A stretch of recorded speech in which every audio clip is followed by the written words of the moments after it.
Welcome back. All right, so starting the prospect videos today, we're going to talk about Connor Bedard. And Connor Bedard, the board's not very full because we've been talking about Connor all year. We really have. Connor Bedard ranked number one in the 2023 draft.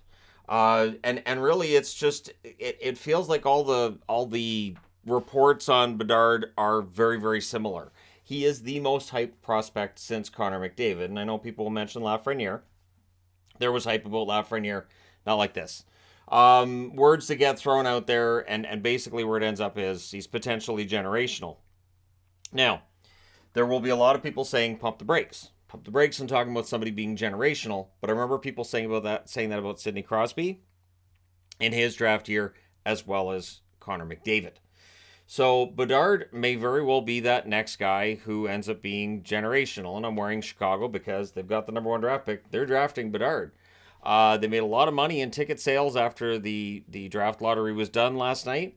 I mean, Chicago was guaranteed a top five spot in the draft. They were guaranteed to get a very good draft pick, anyways. But yeah, Bedard, that's something special. So 2021 2022 with Regina in 62 games, 51 goals, 49 assists, 100 points. Getting 100 points and getting 50 goals a year out before your draft, that's remarkable. And at the World Juniors, 7 games, 4 goals, 4 assists, 8 points. This year, in 57 games with Regina, 71 goals, 72 assists, 143 points. And at the World Juniors in 7 games, 9 goals, 14 assists, 23 points. He made it look easy.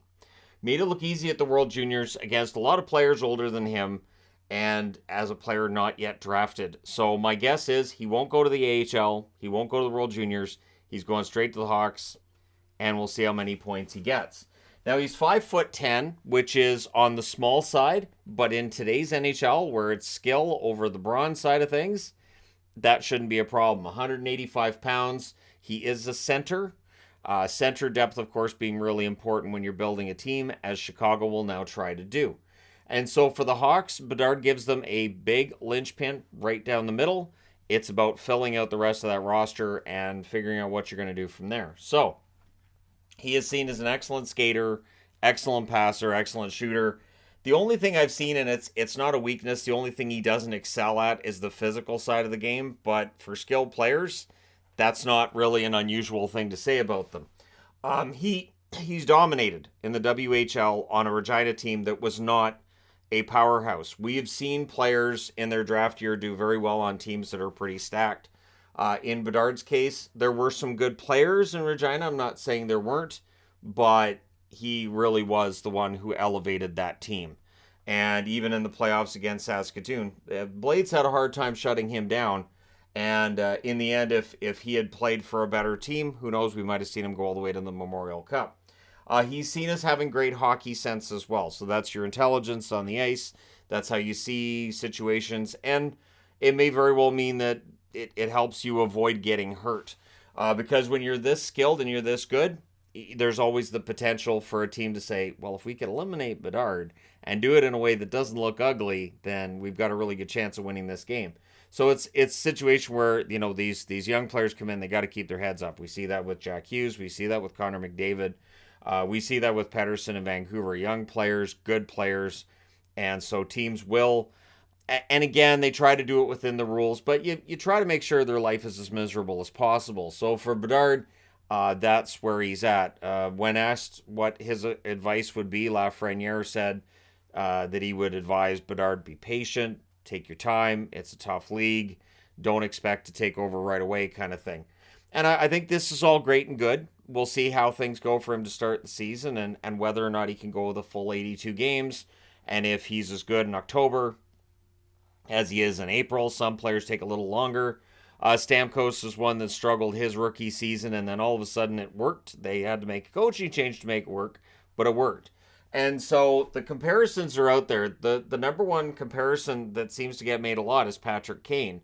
I think he's going to score more points than Patrick Kane did, though. I think there's more potential there for points than with Kane. But there have been the comparisons to McDavid and Crosby. And as unfair as these seem, and I totally understand why people would deem those to be unfair, it's a lot of pressure, but Bedard's created that by being special. He has been much hyped for years. I want to say going back to 2020, there's been talk about Bedard and how this was going to be the Bedard draft, and he was really the one worth tanking for. And we saw multiple teams tanking for the idea that, if you lose enough, maybe you end up getting Connor Bedard at the end of it. So for Chicago, that absolutely comes true. It is really going to be a matter of how Chicago adds to their team to make things better for him. It may hurt his numbers, obviously, in his rookie season if he is playing with line mates that aren't very good, or if he is the only one that a team has to worry about. So if you're playing against Chicago next year, and if they have basically an iffy lineup and just Bedard is your main guy, well, then you just have to key on him. Keep in mind that in Crosby's first year, Pittsburgh wasn't very good, but Crosby was. Ovechkin's first year in Washington, the Capitals weren't that great, but Ovechkin was. So it's possible Bedard puts up really good totals with Chicago right out of the gate. I am looking forward to seeing him at the NHL level. I am always happy when the draft finally happens, because then the hype kind of has to go by the wayside. We'll still have it this summer, of course. There will be a lot of Bedard jerseys in Chicago. Maybe just make sure that he's going to keep the number he's wearing in juniors, though. Because that's one thing, is if they draft him and he says, you know what, I'm going to go with, and then he has a completely different number, then you have to get new jerseys, or at least get the numbers changed on the backs of them. But it is going to be a lot of fun to see whether or not he is worthy of the hype. I know there will be people picking him to be a bust, because there were when McDavid came in. There were when Crosby came in too. People who said, there's way too much hype around this guy. He's not that good.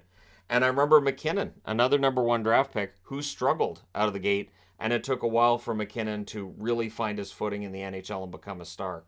So there's no guarantee, obviously, that Bedard is going to be a megastar for Chicago, but every sign points to it. His totals, no matter where he's played, have been ridiculous. And again, the only weakness, and I use air quotes because I wouldn't qualify it as a weakness, is that he's not a guy who's going to be up against the boards and cross-checking guys and throwing big checks or anything. He's not that kind of player. He is a skilled player, but his skill, it's just been ridiculous. Having watched him play at the World Juniors this year, I think there's a very special talent here, and can't wait to see what happens. So let me know your thoughts in the comments section below, as always. And I do understand, as I mentioned in the news video today, I do understand there's people that aren't happy with Chicago having the number one draft pick, which I get. But at the end of the day, it's what's done is done. Bedard's going to Chicago, and now we see what happens from here. You do have to fill out the rest of the roster with good players to get him over the hump, but he does look like he's going to be a big part of the future for the Chicago Blackhawks, and it kind of makes the tank worth it. All of the awful losses Chicago went through, like they tore this down. This was a team that was just, on paper, looked awful to start the season. They actually had a better start than expected, and then it all fell apart for them not long after. One guy who has to be very happy today, Luke Richardson. Luke Richardson, who doesn't like losing and didn't get hired by Chicago because he was willing to just lead him through this tank. He tried to get as many points out of this team as possible, and that's why they ended up not at the bottom. That's the funny thing. If they had ended up being 32nd out of 32 teams, they don't get Bedard. So we'll see how it all turns out, right? Let me know your thoughts in the comment section below, as always. Don't forget to hit like and subscribe if you're browsing your way through. You just happened upon this video. I will say in closing, I would expect Bedard probably about 30 goals this coming season, maybe 65, 70 points, but it could be a lot more. We'll see how the season starts for him. If it starts really hot, all bets could be off. If he has the struggles to start with, that happens too. But let me know your thoughts. Thank you guys so much for watching, for all your support. I will talk to you again soon.